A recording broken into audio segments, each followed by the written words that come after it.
চন্দ্রাদি রোগা পাতলা মানুষ লাফিয়ে লাফিয়ে উঠে গেছে, কিন্তু আমার তো উঠতে গিয়ে অবস্থা খারাপ। এই যে আমরা আজকে তিনজনে এসে গেছি, পৌঁছেছি। এসকেলেটার আমার খারাপ, সিঁড়ি দিয়ে এসকেলেটার চড়ে চড়ে উঠলাম, হাঁপি হাঁপি উঠলাম। আবার কোইন্সিডেন্টলি তিনজনে আবার রানী কালার হয়ে গেছে। রানী কালার, চলো এবার বেরোই, আমার যাওয়া যাক। এটা রামকান্ত বোস স্ট্রিটে। হ্যাঁ, তো ছোটবেলার স্মৃতি খুব মনে পড়ে। বাড়ি যদিও খুব কাছে, তখন ছোট্ট মায়ের সঙ্গে হাত ধরে ধরে আসতাম।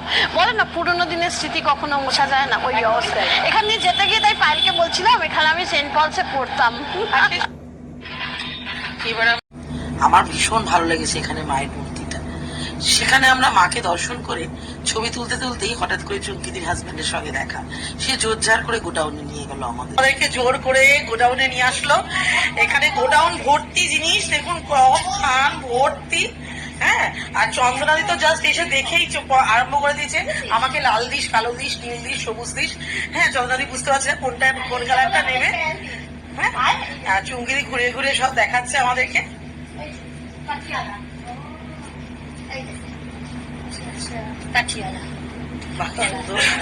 এগুলো সব থান কাটিং হবে।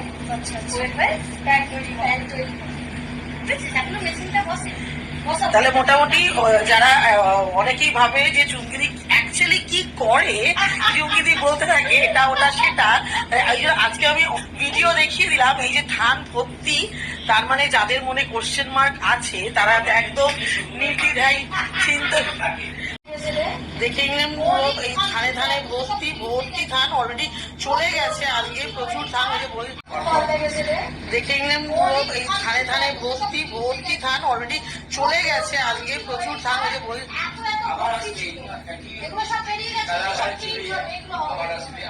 ও আচ্ছা, চুমকিদি নিজেই পড়ে আছে নিজের দোকানে। আমার তো এটা ভীষণ পছন্দ হয়েছে। আমি চুমকিদিকে আগে থেকে বলেই দিয়েছি এই পিসটা যদি আরেকবার আসে তাহলে আমার জন্য রাখতে। কালারটা এত মিষ্টি, চুমকিদিকে ভীষণ সুন্দর লাগছে, তো সুইট লাগছে দেখতে।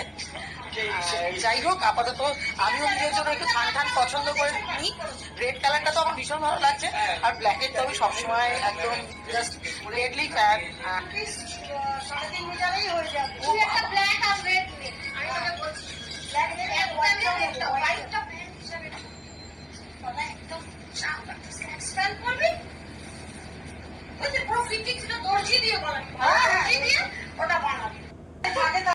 দাদা কি বলছে?